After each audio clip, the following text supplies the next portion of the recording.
Once, there was a great kingdom called Lo-Lan, which disappeared into the sands of the desert. And once there was a great lake which actually moved and traveled in the desert from north to south and back again. The name of the lake was Lop Nor.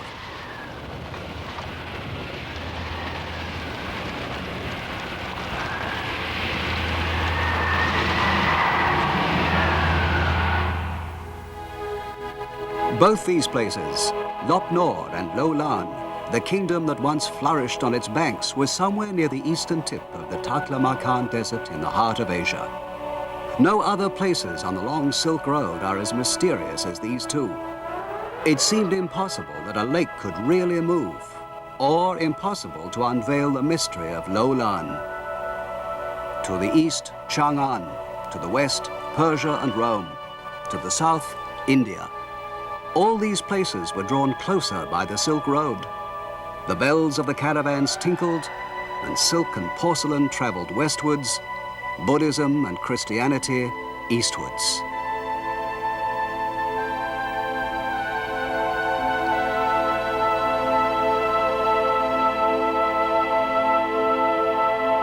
At the very point where the two cultures of the East and West met lay the kingdom of Lo-Lan.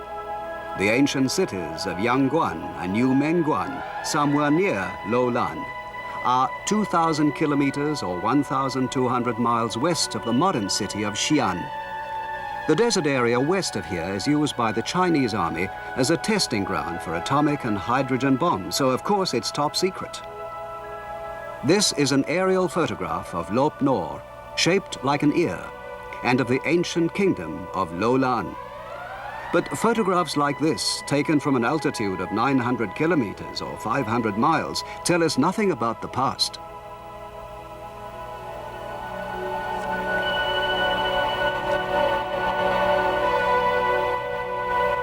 We started the search for Lo-Lan from the remote town of Yangguan. A famous Chinese poet once wrote, "What friends can you hope to find once you've left Yangguan?"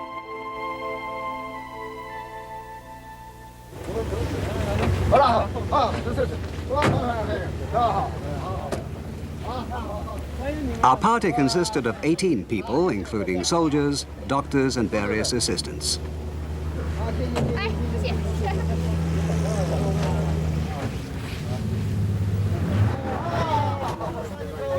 We had 9 vehicles, including jeeps, trucks, and water carriers.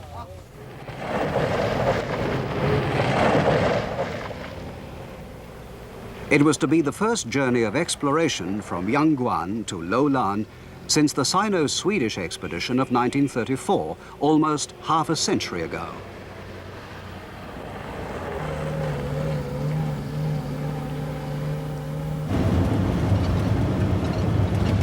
The party was led by Captain Da Xingmin of the Chinese Army. He's a topographical expert and a veteran with many years' service behind him.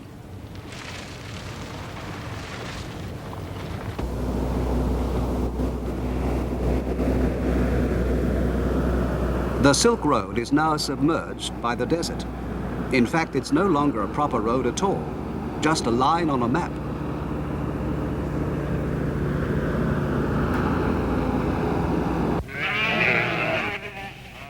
A 100 kilometers or 60 miles from Yangguan, we arrived at the small village of Ho Kong.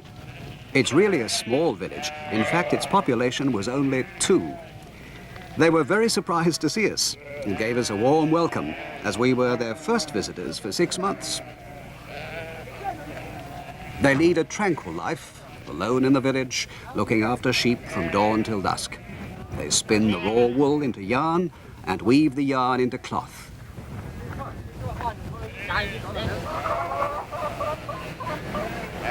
We bought 30 chickens from the 2 men and 200 eggs, which we packed in buckets of sand.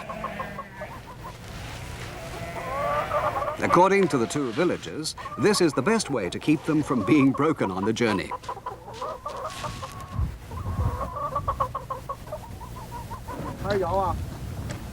We also bought a few sheep as emergency rations. Then we climbed back into the trucks and set off once more.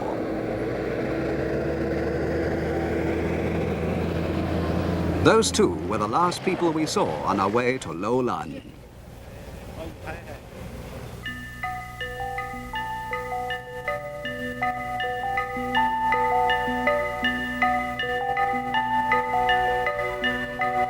There's no doubt that the merchants carrying silk and soldiers on the march with pikes in their hands in those days must have purchased food from the nomads, obtained additional supplies of water, and continued their journey to the west or to the east, just like we're doing now.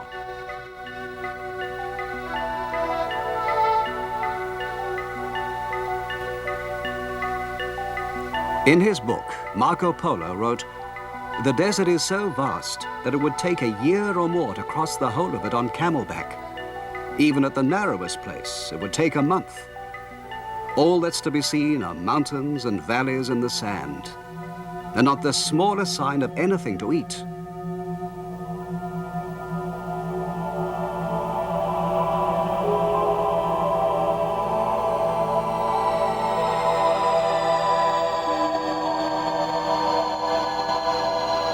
This place is called by the Chinese Sword Point Ridge, and it certainly lived up to its name.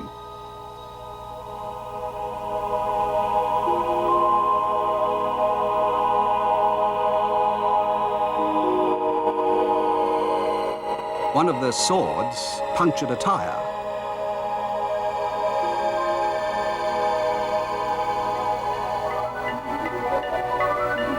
Suddenly, we saw something moving fast. It was a gazelle. Imagine a gazelle in the middle of the desert. But the soldiers are excellent shots, and the gazelle didn't get far.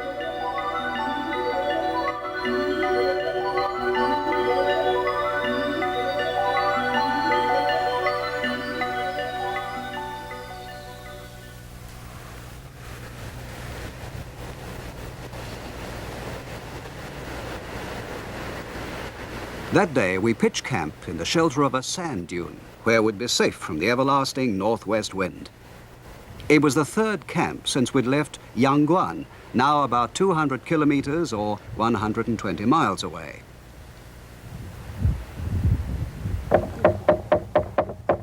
The gazelle we had shot would make a good supper.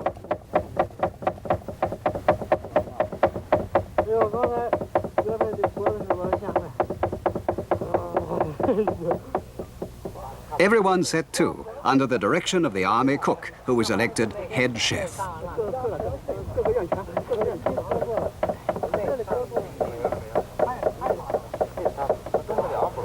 Luckily, our new friends turned out to be experts at making spicy Chinese dumplings, just what we needed. In China today, men and women are regarded as equals, so men know how to cook just like women.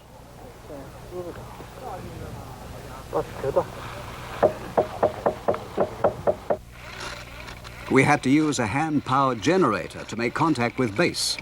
We told them our present position and proposed a schedule.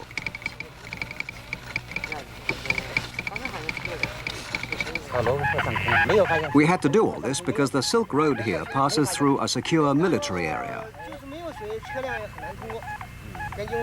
It was difficult for the soldiers to make sure that their military secrets were properly guarded and at the same time to give every cooperation to the television crew. It was a task that needed the utmost tact on both sides.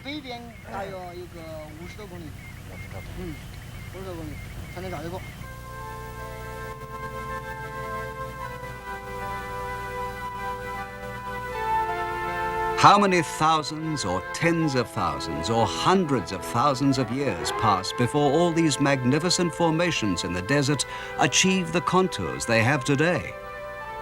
Right in front of us is what is known as the group of eroded rocks.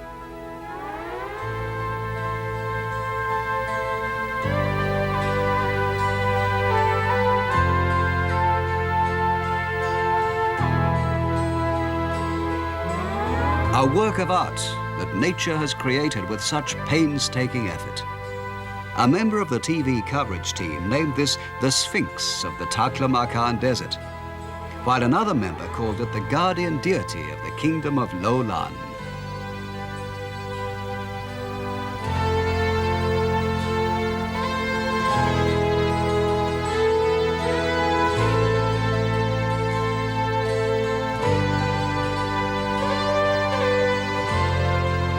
It's so elaborate that it could be mistaken for a stupa created by a sculptor.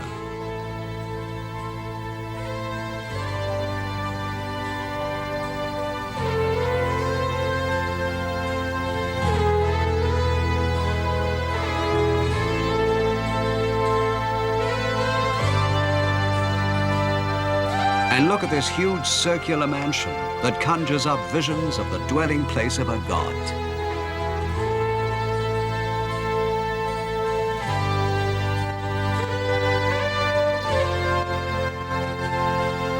When we examined it closely, we saw that the wind had hollowed it out and given it a sharp edge like a fast river would sculpture a boulder.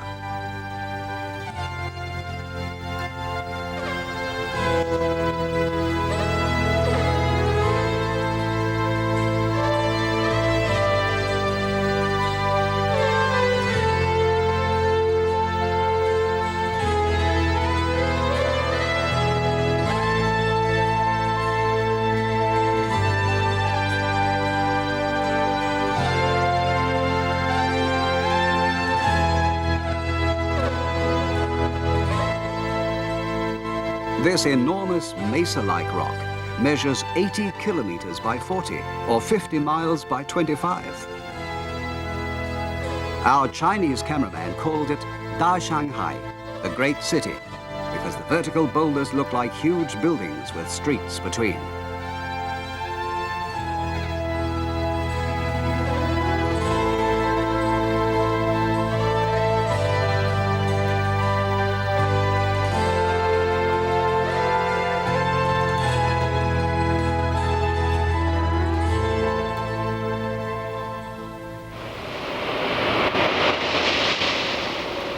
When the wind began to blow again, we measured it with our anemometer. It was blowing at 25 meters a second, or 56 miles an hour. Now the sand and tiny pebbles were blowing in our faces. It was the start of one of those desert storms the Chinese call flying sand and running stones.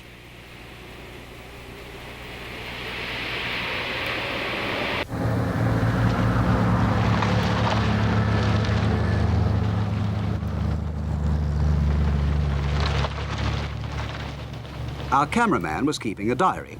Here's what he wrote that day. April 10th, 8 p.m.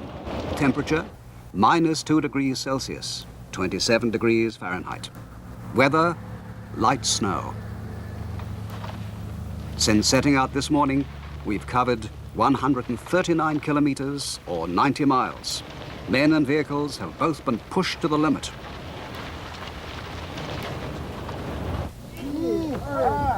"9:30 p.m. We pitched the tent, but the wind got even stronger and it soon collapsed again. It took an hour to secure it the second time.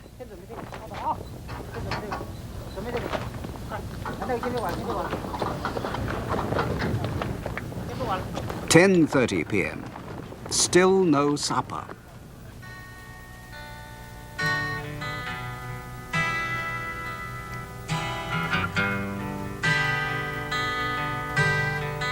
"11:30 p.m. We ate our supper, and now we can relax a bit. Preparations for sleep. Everybody's face is white with sand. The layers of earth and sand on our faces give some idea of the climate here.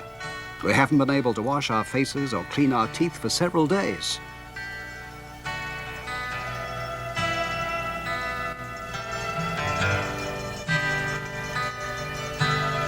It was tough enough for us with all our modern equipment. It must have been much tougher for the early travelers along the Silk Road.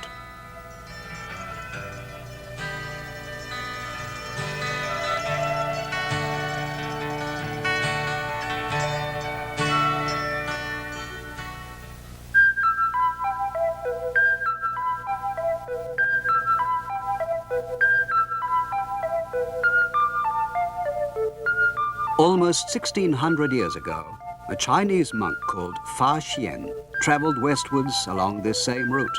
He wrote, "In the middle of the desert, when the fiery wind blows, everything seems suddenly dead, as though all life had been obliterated from the face of the earth. No bird is to be seen in the air, no beast on the ground."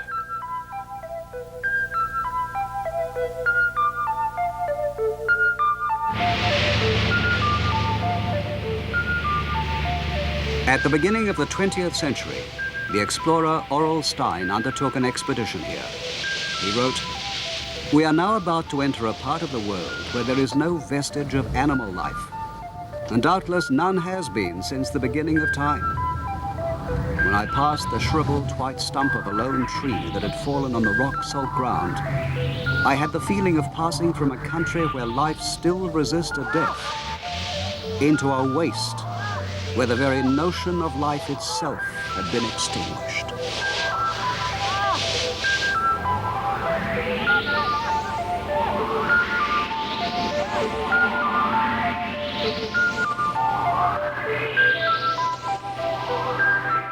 The only thing that could pass through such a place was a road pioneered by nameless men, the bearers of civilization from Chang'an, from Persia, and from Rome.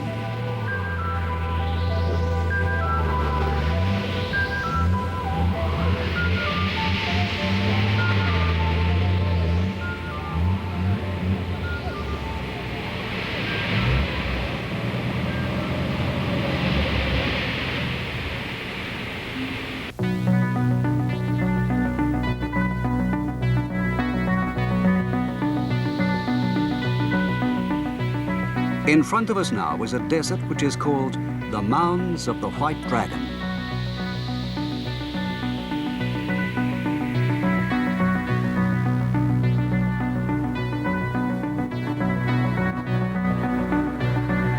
It's called that because the rock salt projecting through the sand looks like the triangular spikes on the back of a dragon.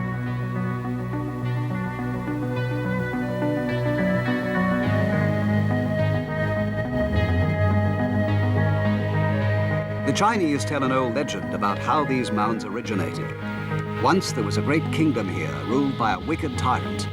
A god, disguised as a monk, asked for alms, but all the wicked king would give him was a lump of the worthless rock salt that lay everywhere on the ground. The god became angry and caused the waters of Lake Lop Nor to overflow and flood the kingdom, so that it became the home of dragons.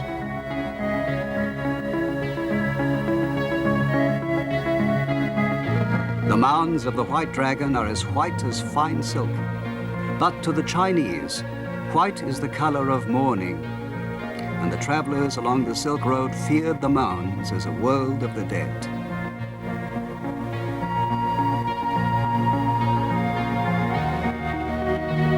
Another famous Chinese monk, Xuanzang, once wrote, "Many people have lost their way here in this vast plain which stretches as far as the eye can see, but which has no road.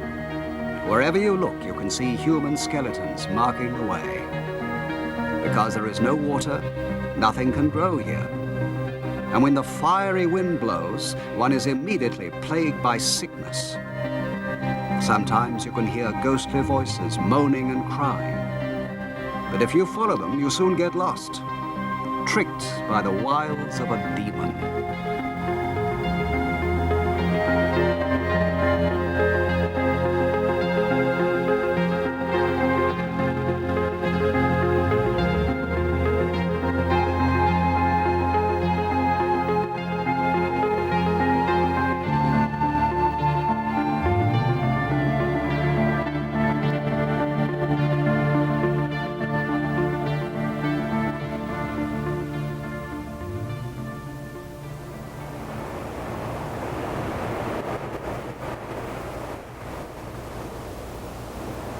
The word Taklamakan means the place from which no living thing returns. Yet in one corner of this world of the dead, we found certain proof that the Silk Road once passed through it. These copper coins were minted in the Tang dynasty about 1,300 years ago. They show that the authority of the Tang emperors must have been recognized here, and that traders must have passed, probably traveling westwards, during the Tang period. Altogether, there were 300 coins, weighing 2 kilograms or 5 pounds in all, lying scattered on the desert floor. We wondered who had left such a lot of money behind. Perhaps it was a soldier on his way home with his saved-up pay. Or perhaps it was someone traveling westwards to buy some of those precious heavenly horses which the Chinese wanted for their cavalry.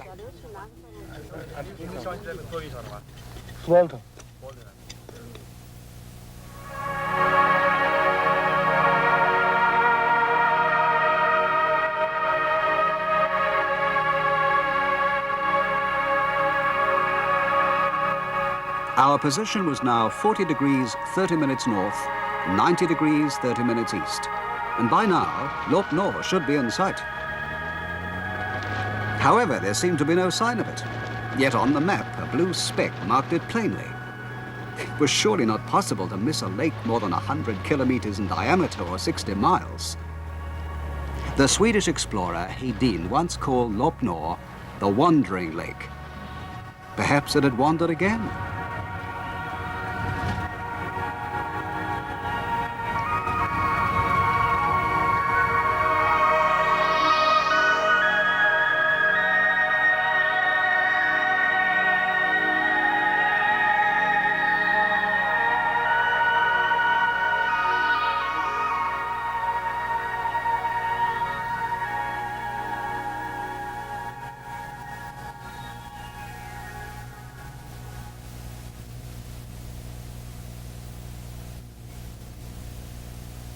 We reviewed the strange story of this mysterious lake.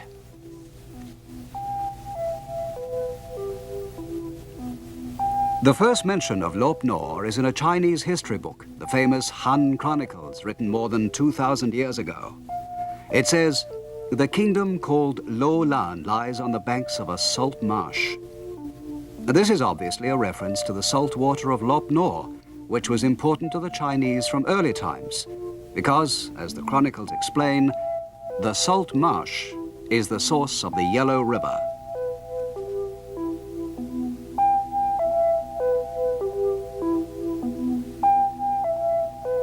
The lake was explored by the Russian scientist Przewalski in 1877. He wrote, "The latitude of the lake is 1 degree further south than is given in Chinese history books, a distance of about 100 kilometers or 60 miles. The lakes called Hara Brun and Hara Kushum together make up Lop Nor." Richthofen, the man who coined the term Seidenstrasse, or Silk Road, disagreed. Lop Nor, he wrote, is situated to the north, as stated in Chinese history books. The lake was in Central Asia, but it was the cause of furious wrangling in far-off Europe, where the opinions of various geographical societies were sharply divided. The man who solved the mystery was the Swedish explorer, Dr. Sven Hedin. On his first expedition, Hedin found a dried-up riverbed in the lower reaches of the Darim River, the dry lake bed of what had been Lop Nor, and the ruins of Lo Lan. He also located lakes Hara Brun and Hara Kushun, which were indeed further south. He concluded that because of a change in the course of the river Darim, Lop Nor had actually shifted over the ages from north to south. Hedin wrote, "With the increasing sediment deposited by the river, the floor of the lake gradually rose, while the deserts, worn down by the erosion of the wind, gradually sank. In consequence, the water of the lake converged towards the lower level, thus accounting for the shift from north to south. In the year 1900, he predicted that Lop Nor would soon start to move north again." About 34 years later, Hedin went on a second expedition to Lop Nor. Traveling down the Kongche River, a tributary of the river Darim, he found that the water now flowed into Lop Nor, which was being re-established north in its old position. His prediction had been brilliantly fulfilled. He wrote triumphantly, "I am now paddling in a canoe over places once trodden by camels." In 1934, the lake was in a northerly position. In 1900, it had been in a southerly position. And around 330 AD, it had been in a northerly position. Hedin concluded that Lop Nor travels all the way from north to south and back again in a cycle that takes 1,600 years. And that was the end of the controversy.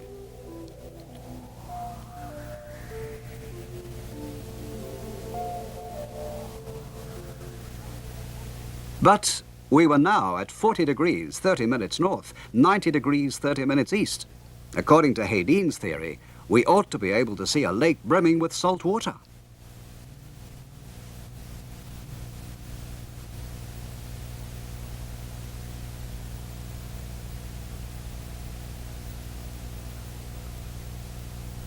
But there was no mistake.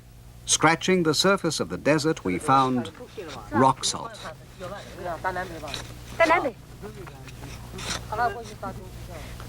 它的东西，它是像我的这样的呀，它是打到墙基一部分，所以它那个方扩出去。现在我们打南北去，往里打，何必打墙基外面去？ Undoubtedly, we had dug into the bed of what the chronicles called a salt marsh, and which was later called Lop Nor. But the lake itself was nowhere to be seen.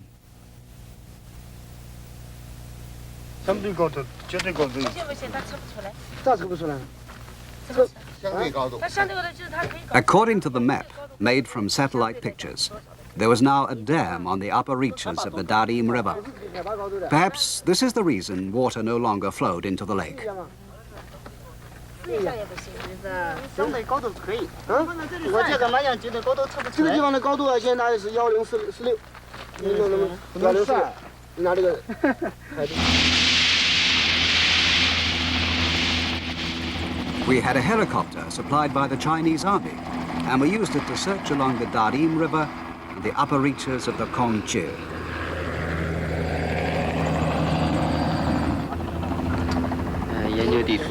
After a journey of 300 kilometers or 190 miles, we could see the Kongche River flowing peacefully below us.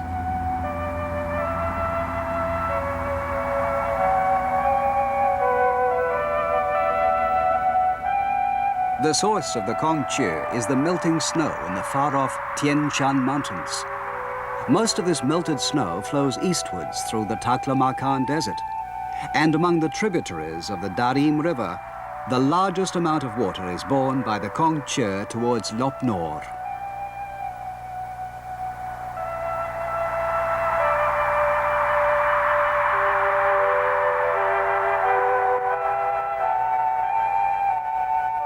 But although it was still 100 kilometers or 60 miles from Lop Nor, the river had turned into a mere trickle.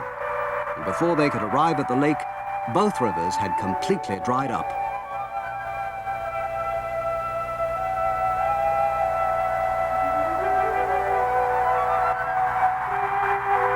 Perhaps the snowdrifts and glaciers on the Tian Shan and Kunlun ranges are no longer big enough to feed the lake. We also looked as far as 1 degree south of our route, and still there was no sign of water. Lop Nor had disappeared again. True to form, the lake is still a mystery.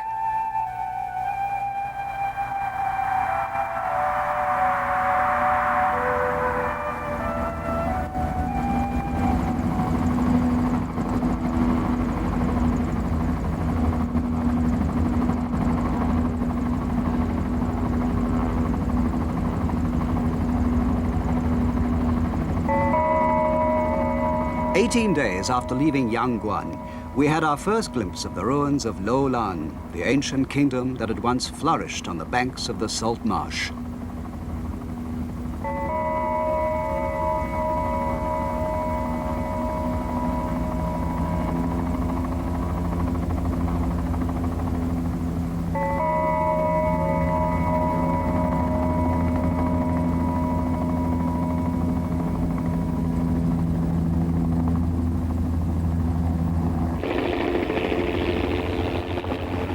After exploring the Kongqi River, one team landed in Loulan by helicopter.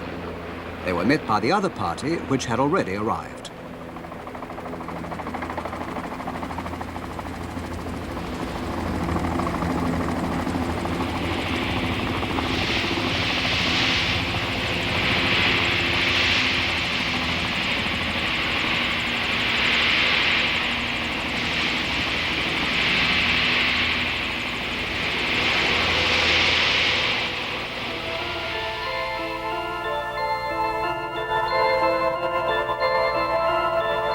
Since it lay at the eastern tip of the Taklamakan Desert, Loulan was in its day an important stopping place on the Silk Road.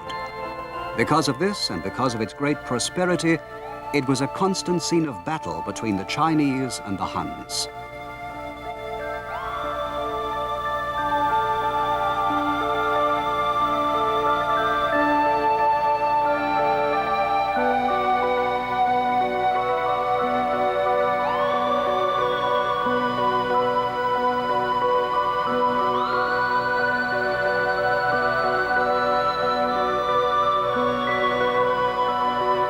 This building, which is made of sun-dried bricks, seems to have been the headquarters of the Chinese imperial garrison.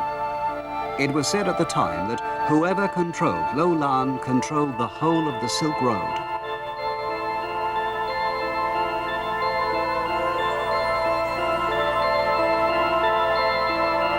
More than 2,000 years ago, a corps d'élite of 700 men sent by the Han Emperor Wu Di succeeded in expelling the Huns.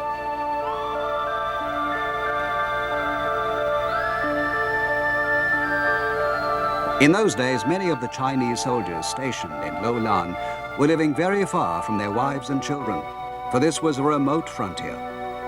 It was more than 1,000 kilometers or 600 miles west of Yangguan and Yumenguan, and more than 3,000 kilometers or 2,000 miles west of Chang'an.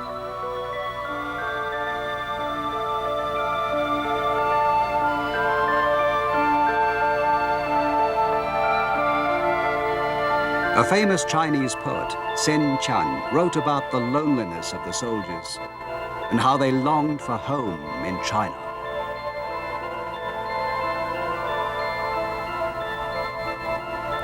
The soldiers of China looked on Loulan as a country inhabited by bearded and green-eyed people.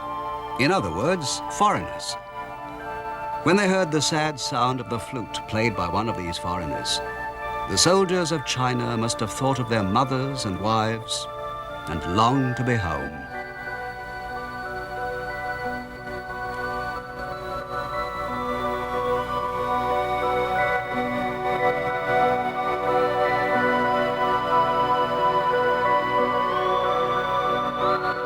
There is a letter of that time written by a man called Qiao Ji, who was probably a soldier garrisoned in Loulan. This is what he wrote. I am living in a far-off region, and my brothers, sisters, and children are all at home, far away.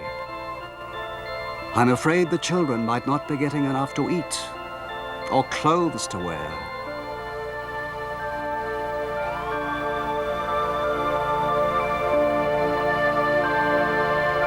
Perhaps Qiao Ji, dreaming of his faraway family, once drew water from this well.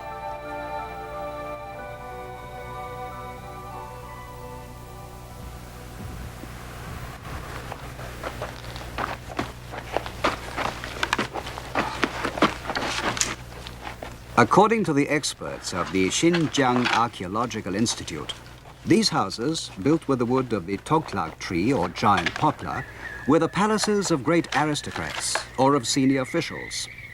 After more than 1,000 years, some of the foundations and beams still look good.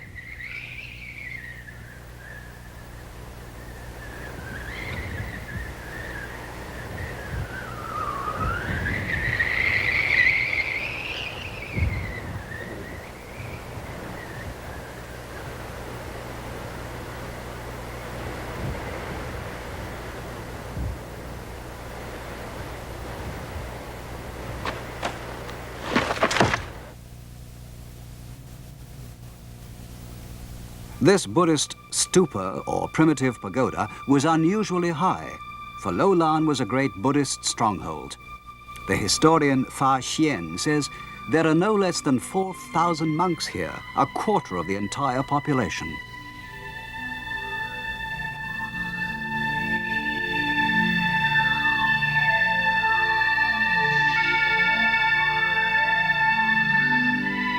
The peaceful Buddhist faith must have been a comfort to the people of Lo Lan, situated as they were in a place that was the scene of constant fighting between Chinese and Huns. O Indora, the bestower of the holy rain, please give us more rain. Please make the crops grow. Glory be to the King of Lo Lan. Such a prayer, intoned by priests, must have resounded throughout the castle.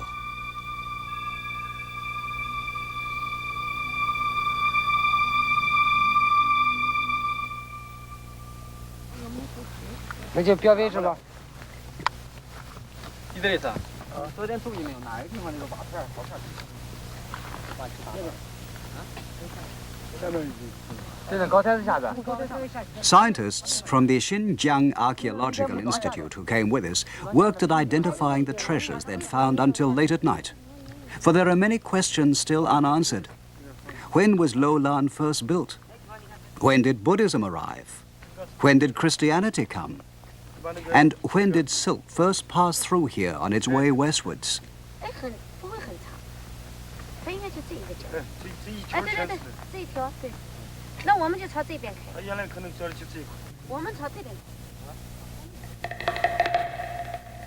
They were particularly interested in the inscriptions on strips of wood. In those days, official documents, Buddhist sutras, letters, and even personal records were all written on wood.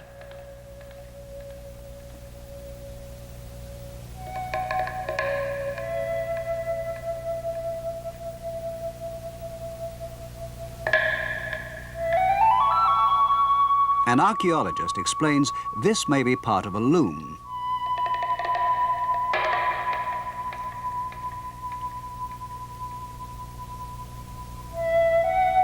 Here's a gold ring that once graced the hand of a Lo Lan lady.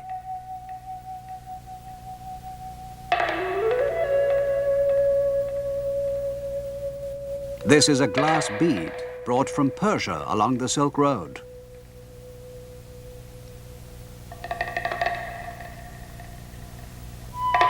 A Roman earring made from agate.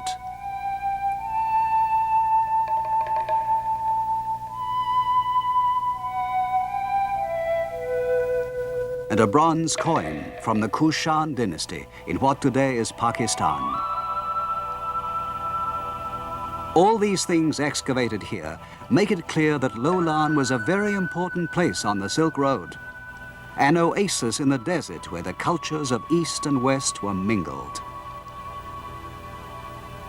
About 70 kilometers, or 40 miles north of the middle of Lo Lan, we found a strange ruin on the top of a small hill, one that apparently had not been visited either by Hedin or by Aurel Stein.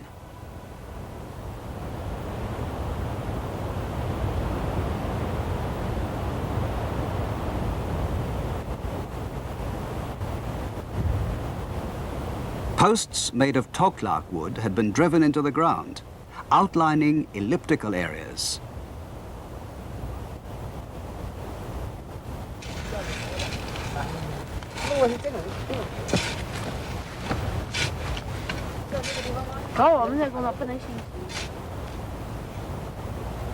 Altogether, there were 7 of these elliptical wooden shapes. The archaeologists began to excavate them carefully.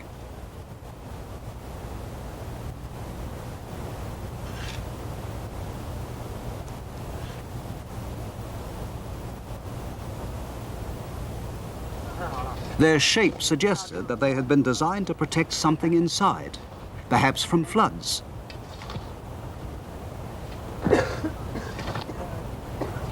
One of the scientists thought they might be the tombs of important people, lords or princes perhaps.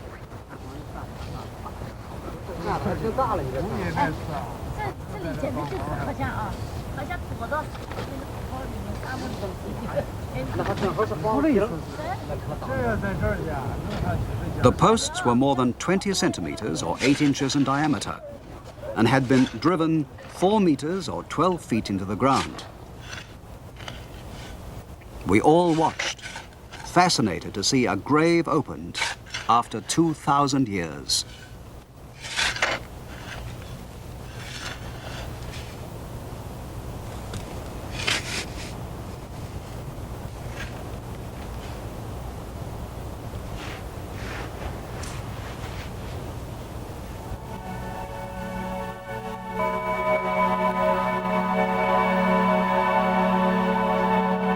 We were looking at what remains of a man who lived long ago in a far-off land.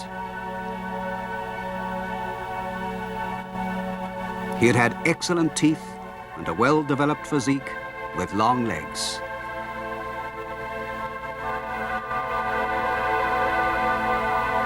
He was probably of a northwestern Indian race, like many of Lowland's ruling class.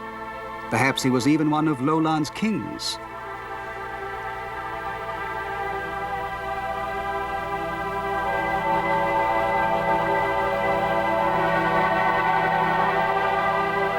This tiny coffin looked small enough to have contained the body of a newborn child. The skeleton was wrapped in camel fur, as if to keep it from the bitter chill of the north wind.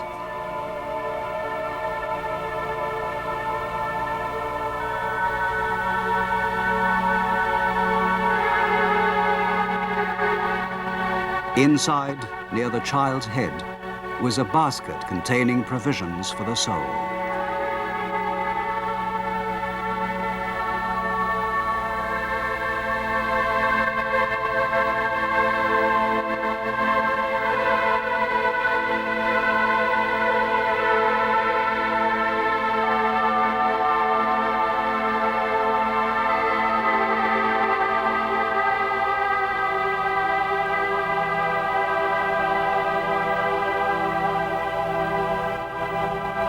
Even after 2,000 years, you could still see grains of wheat, perfectly preserved.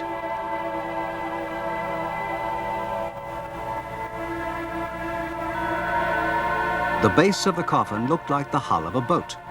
We remembered that the coffin of the Lowland princess, excavated by Hedin, had been shaped like a canoe.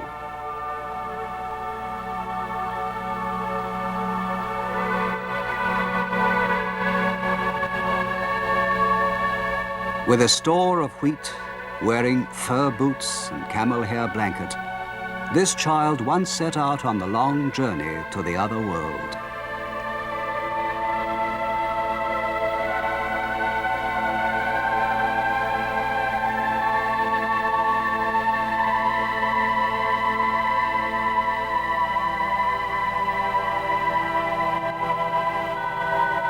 Now the archaeologists were examining another mummified body.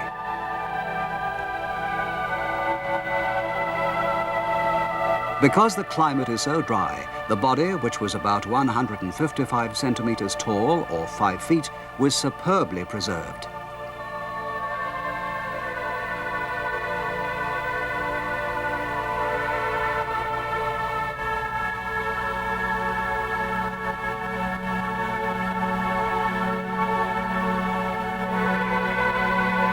Long winding sheets had been wrapped around the body.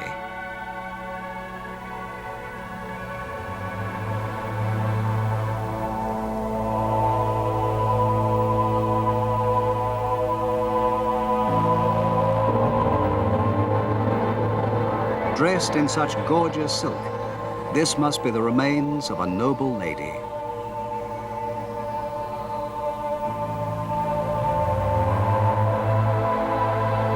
In those days, it was the custom for men to give their brides feathers of the grey heron as symbols of their marriage vows.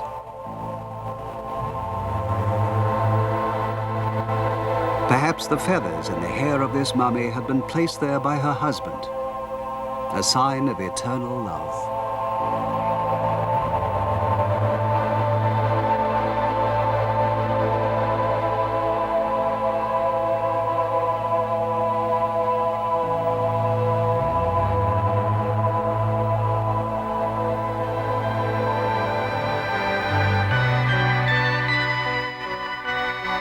The fate of Lo Lan was inextricably intertwined with the salt waters of the lake on which it stood. In some ways, the rise and fall of Lo Lan seems like the fate of the woman we'd found near the long, dry shore.